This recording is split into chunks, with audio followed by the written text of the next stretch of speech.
का मुस्लिम समुदाय आपके पुलिस पर, आपके प्रशासन पर, आपके सरकार पर हमला किया है, इसका आपके पास तो रिकॉर्ड है ना।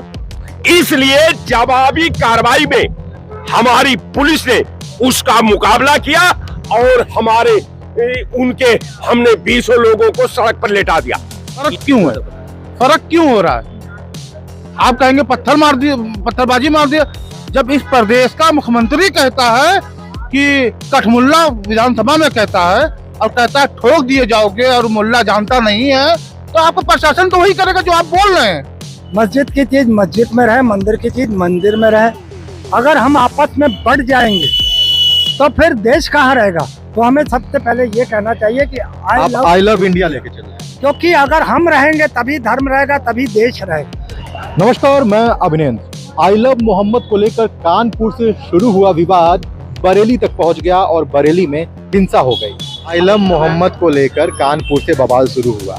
ये बवाल जब शुरू हुआ तो ये हुआ कि हिंदू संगठन वहां पे गए, आई लव मोहम्मद का एक पोस्टर लगा हुआ था, उस पोस्टर को हटवाया। पोस्टर को क्यों हटवाया गया, ये बड़ा सवाल था। इसके पीछे कारण ये बताया गया कि ये नई परंपरा शुरू हो रही है। पुलिस ने एफआईआर दर्ज की, लेकिन पुलिस ने जब एफआईआर दर्ज की तो उस एफआईआर में उस पोस्टर का जिक्र नहीं किया, केवल सांप्रदायिक सद्भाव का जिक्र किया कि उसको बिगाड़ने के जो लोग बिगाड़ना चाहते थे उनके खिलाफ ही एफआईआर दर्ज की गई है। लेकिन आई लव मोहम्मद का मुद्दा बड़ा, बरेली में इसको लेकर हिंसा हो गई। तौकीर रजा नाम के शख्स सामने आते हैं, उन पर कार्रवाई होती है, उन्हें गिरफ्तार किया जाता है। इधर समाजवादी पार्टी का डेलीगेशन जो है वो बरेली पहुंचता है तो उन्हें रोक दिया जाता है। 8 दिन बाद समाजवादी पार्टी का डेलीगेशन बरेली जा रहा था। माता प्रसाद पांडे जो है, जो नेता प्रतिपक्ष है, उन्हें भी रोका जाता है। इधर समाजवादी पार्टी के ही एक सांसद हैं नीरज मौर्य, वो बयान देते हैं कि तौकीर रजा जो है वो भारतीय जनता पार्टी के एजेंट है। यानी वही तौकीर रजा की बात हो रही है जिनसे संबंधित चीज़ों पर बुलडोजर चल रहा है, जिन्हें गिरफ्तार किया गया।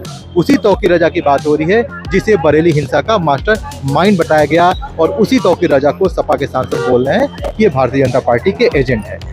कहीं बैनर पे आई लव मोहम्मद, तो मौलाना भूल गया कि शासन किसका है। अब उत्पातियों और उपद्रवियों को पता लगेगा कि 7 पीढ़ियां याद आएंगी उनको। कभी कभी बुरी आदतें जाती नहीं लोगों की, तो उसके लिए उनकी डेंटिंग पेंटिंग करवानी पड़ती है कायदे से। हमने कहा जाम नहीं होगा, कर्फ्यू भी नहीं लगेगा, लेकिन कर्फ्यू का सबक तुम्हें ऐसा सिखा देंगे कि तुम्हारी आने वाली पीढ़ी दंगा करना भूल जाएगी। कहीं चला बुलडोजर तो किसी की हुई खिदमत। हाँ, किला थाना क्षेत्र के अंतर्गत जटीरा एक जगह है, वहाँ पर बरेली डेवलपमेंट अथॉरिटी की तरफ से एक रेगुलर कार्रवाई चल रही है। और जैसा कि रेगुलरली रहता है कि पुलिस फोर्स मौके पर सुरक्षा के दृष्टिगत और law and order locally maintain रखने के लिए मौजूद रहती है। आज भी यहाँ पर मौजूद है।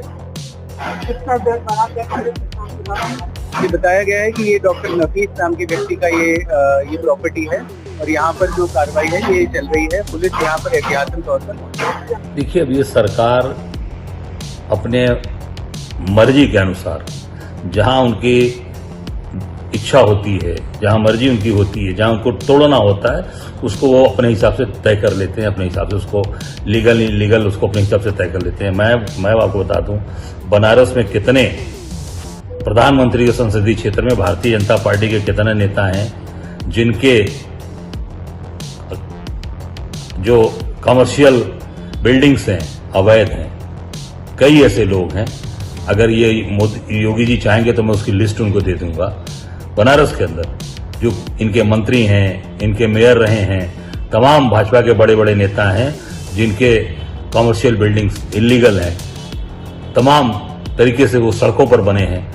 योगी जी उस पर कार्रवाई कब करेंगे, मोदी जी कब कार्रवाई कराएंगे, ये पूरा बनारस देख रहा है, पूरा प्रदेश देखना चाहता है। घिर गए सपाई और खोली जुबान। ये देखिए, अनडिक्लेयर्ड इमरजेंसी की तरीके से हमें यहाँ रोका जा रहा है। हमें समझ में नहीं आ रहा किस आधार पे।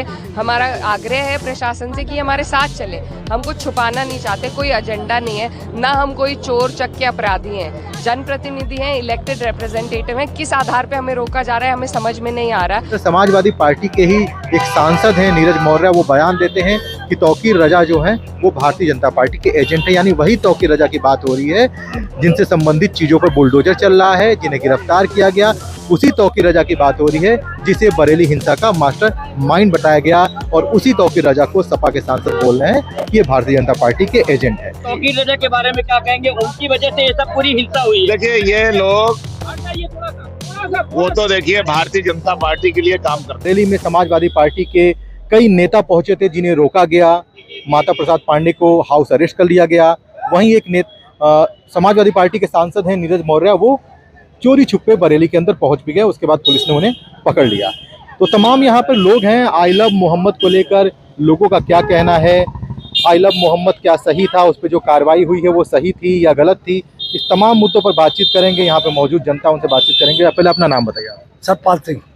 सतपाल जी, ये आई लव मोहम्मद को लेकर जो विवाद चल रहा है, इस पर आपका क्या कहना है? देखिए, मैं आई लव मोहम्मद हो या आई लव महादेव हो, मुझे लगता है कि धर्म को धर्म ही रहने दिया जाए, इसका राजनीतिकरण नहीं किया जाए। मस्जिद की चीज़ मस्जिद में रहे, मंदिर की चीज़ मंदिर में रहे। अगर हम आपस में बढ़ जाएंगे तो फिर देश कहाँ रहेगा? तो हमें सबसे पहले ये कहना चाहिए कि आई लव इंडिया लेके चल रहे हैं, क्योंकि अगर हम रहेंगे तभी धर्म रहेगा, तभी देश रहेगा। जब हम बढ़ जाएंगे, हमें तो लगता है इस वक्त बाबा का स्लोगन याद रखना चाहिए देश को। बाबा कहता है ना हिंदुओं के लिए, बटोगे तो कटोगे। तो मैं कहना चाहता हूँ हिंदू मुस्लिम अगर बटेगा तो कटेगा, अगर एक रहेगा तो ये गुलदस्ता जो हमारा 4 जातियों का है, हिंदू मुस्लिम सिख ईसाई का, नहीं, सवाल तो ये है कि आई लव मोहम्मद को लेकर विवाद हुआ, ठीक?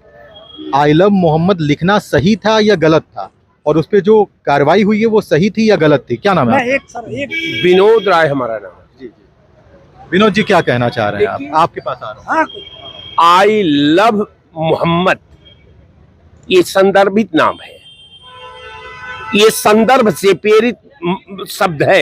आज जब मोहम्मद का संदर्भ के पैरे में ला करके जब इसकी व्याख्या होगी, तो मैं नहीं समझता कि कोई भी थिंकर जो भाषा का ज्ञान रखता हो, जो भाषाओं पर एनालिसिस किया हो, जो भाषाओं की मर्यादा को समझता हो, जो उस शब्द की पूर्ण व्याख्या को समझता हो, कोई भी व्यक्ति ऐसा नहीं होगा जो कोई भी समुदाय ईश्वर से लव करती है, प्यार करती है, इसमें क्या गुनाह है? लेकिन नहीं, गुनाह नहीं है। आप कुछ कहना चाह रहे थे? मैंने ये कहा है सर, आपने कहा ना कि इसमें गुनाह क्या है। गुनाह नहीं है, गुनाह नहीं है। मगर आप आज की परिस्थितियों में देखो, जो देश और प्रदेश में सत्ताएं हैं जहां पर भाजपा की, वो नफरती एजेंडे से चलती हैं। उन्होंने कहीं ना कहीं उन्हें आप लोगों ने मुद्दा दे दिया। भाजपा नफरती एजेंडे से चलती है तो उन्होंने कहा है कि जो योगी आदित्यनाथ ने कि वो जो है ये गजवाए हिंद लाना चाहते हैं। आप समझिए बात को, मुसलमानों की एक जरा सी बात के पीछे इन्होंने कितना बड़ा ताड़ का पेड़ खड़ा कर दिया। इन्होंने ये कहा कि ये गजवाए हिंद लाना चाहते हैं। तो क्या बरेली में हिंसा करने की जरूरत थी? हिंसा करने की जरूरत थी? हिंसा किसने? इसका समाधान तो कानून के रास्ते से भी निकला जाता है। आप एक काम करिए, आप कह रहे हो कि पुलिस वालों पे पत्थर चलाया गया, मुझे एक वीडियो दे दीजिए, मेरा नंबर लेते जाइए। पुलिस वालों ने उन्होंने गोलियां चलाई, मुझे एक वीडियो दिखा दीजिए। आप जबरदस्ती, कोई तथ्य नहीं है इनके पास, क्योंकि दरअसल ये खुद चाहते हैं कि देश में दंगे हो जाए और हम राष्ट्रपति शासन लगा के मध्यवर्ती चुनाव करा ले, क्योंकि 240 पर वो तिलमिला रहा है मोदी। वो सत्ता चला नहीं पा रहा। जब तक बहुमत में सत्ता नहीं होगी वो इस तरीके की नीच हरकतें हमेशा करता रहे। समाजवादी पार्टी के सांसद हैं नीरज मौर्य। नीरज मौर्य आज बरेली पहुंचे तो उन्होंने एक बयान दिया कि जो रजा साहब है, जिन्होंने बरेली के जिन्होंने विवादित बयान दिया था, जिनको हाउस अरेस्ट किया गया, गिरफ्तार किया गया, वो भाजपा के एजेंट हैं। देखिए, सब सवाल से मत आप हटिए।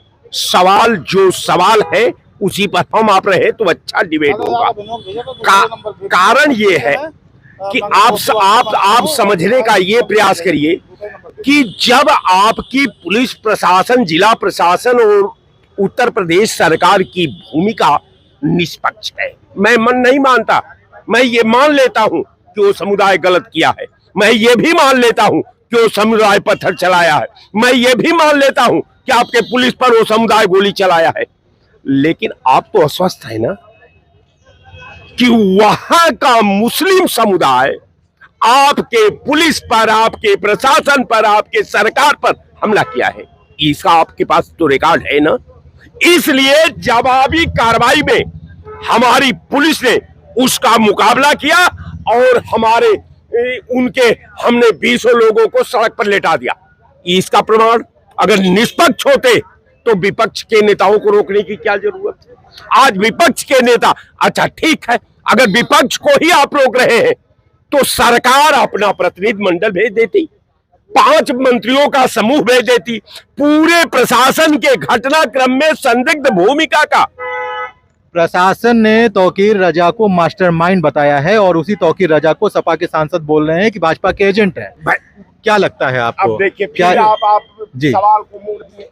जो हुआ बरेली में, भाई धर्म कॉन्स्टिट्यूशन हमको इजाजत देता है कि हम अपने धर्म का पालन करें।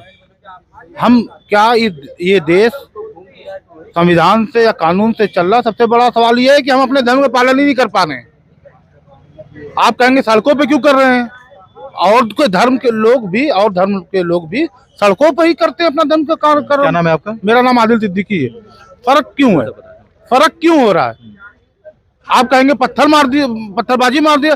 जब इस प्रदेश का मुख्यमंत्री कहता है कि कठमुल्ला विधानसभा में कहता है और कहता है ठोक दिए जाओगे और मुल्ला जानता नहीं है, तो आपका प्रशासन तो वही करेगा जो आप बोल रहे हैं। लेकिन सवाल तो ये है ना कि हिंसा की क्या जरूरत थी? कानून का राज हुई बरेली में, फतेहपुर में क्या हुआ था? आपने वीडियो देखा है? पुलिस वालों को लाठियां मार के मकबरे पे चढ़ गए थे। तब आपके पास लाठियां कहाँ थी? प्रशासन को ढकेल के चढ़ा गया था फतेहपुर के मकबरा पर।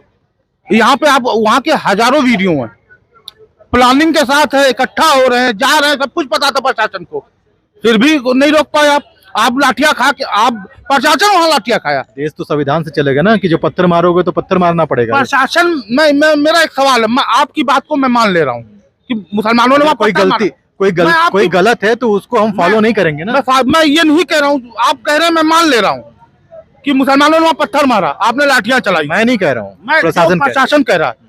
लेकिन जो वीडियो फतेहपुर में मकबरे पे तोड़ने का कार्य किया, प्रशासन की गोलियां और लाठियां कहाँ थी? क्यों नहीं चली? क्यों संविधान काम नहीं किया? मैं हर बात सरकार की मान रहा हूँ कि वहां तौकीर रजा ने गोलियां चला दी, बम रखे थे, उड़ा दिए बरेली को। मैं सब बात प्रशासन की मान रहा हूँ। आपने जो किया ठीक किया, लेकिन वही काम फतेहपुर में क्यों नहीं कर पाए? फतेहपुर में क्यों नहीं कर पाए जब मकबरा पे चढ़ के तोड़ा जा रहा था? तो आपको क्या लगता है कि आई लव मोहम्मद को लेकर जो प्रशासनिक कार्रवाई हो रही है वो गलत है? सर गलत है।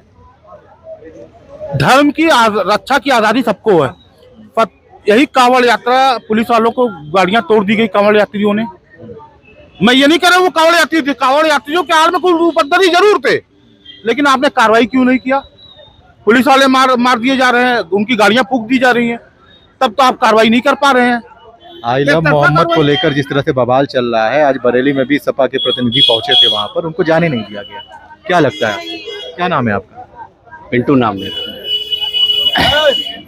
इस समय का जो अपना परिवेश है या माहौल है, इसमें किसी भी डेलीगेशन को नहीं जाना चाहिए। ठीक है, माहौल अच्छा नहीं है। जाएंगे तो तुम कर क्या लोगे वहाँ पे? किसको शांति प्रदान अपना कर दोगे? तो कहने का मतलब है कि प्रशासन को इस समय खुली छूट है। ठीक है, कोई भी अगर आदमी, वो चाहे किसी भी पार्टी का हो, सत्ता पक्ष का हो या विपक्ष का हो, ठीक है, कोई डेलीगेशन अपना नहीं जाएगा। प्रशासन अपना काम कर रहा है। जिसने उपद्रव अपना फैलाया है उनकी गिरफ्तारियां हुई हैं। आई लव मोहम्मद लिखना गलत था या सही? नहीं, आई लव मोहम्मद आप लिखने से अच्छा है मोहम्मद को अपने हृदय में रखिए। ठीक है, मस्जिद में आप नमाज पढ़ते हैं, ठीक है, नमाज पढ़िए अपने घर पे, ठीक है, मोहम्मद का प्रयोग करिए, अभिवादन मोहम्मद से करिए, ठीक है। लेकिन सड़कों पे आकर एकदम से 1000, 2000, 5000 इकट्ठा हो जाना, अगर प्रशासन अपना ये कह रहा है कि आपने किसी से इजाज़त ली है, इजाज़त लेने की ज़रूरत नहीं है, हमको तो उपद्रव अपना करना है, ठीक है। अगर वो कह रहे हैं कि जाओ अपनी मस्जिदों में जाओ, अपने घर में जाओ, तो तुम पत्थर बरसा रहे हो। अगर पत्थर बरसाओगे तो प्रशासन को खुली छूट है कि आप अपने हिसाब से बल अपना प्रयोग करिए। अब आई लव मोहम्मद लिखना सही था या गलत था, ये बड़ा सवाल है। हमारे देश में संविधान है और हमारे देश के प्रत्येक नागरिक को संविधान का पालन करना चाहिए और सबको अधिकार है इस संविधान का पालन करने के लिए। आपकी क्या राय है, आप हमें कमेंट बॉक्स में जरूर बताइएगा। हमारे ऐप को जो कि गूगल प्ले स्टोर पर उपलब्ध है, अपना भारत टाइम्स, उसे डाउनलोड कर लीजिएगा। यूट्यूब पर है तो सब्सक्राइब कर लीजिएगा, फेसबुक पर है तो फॉलो कर लीजिएगा। बहुत बहुत धन्यवाद।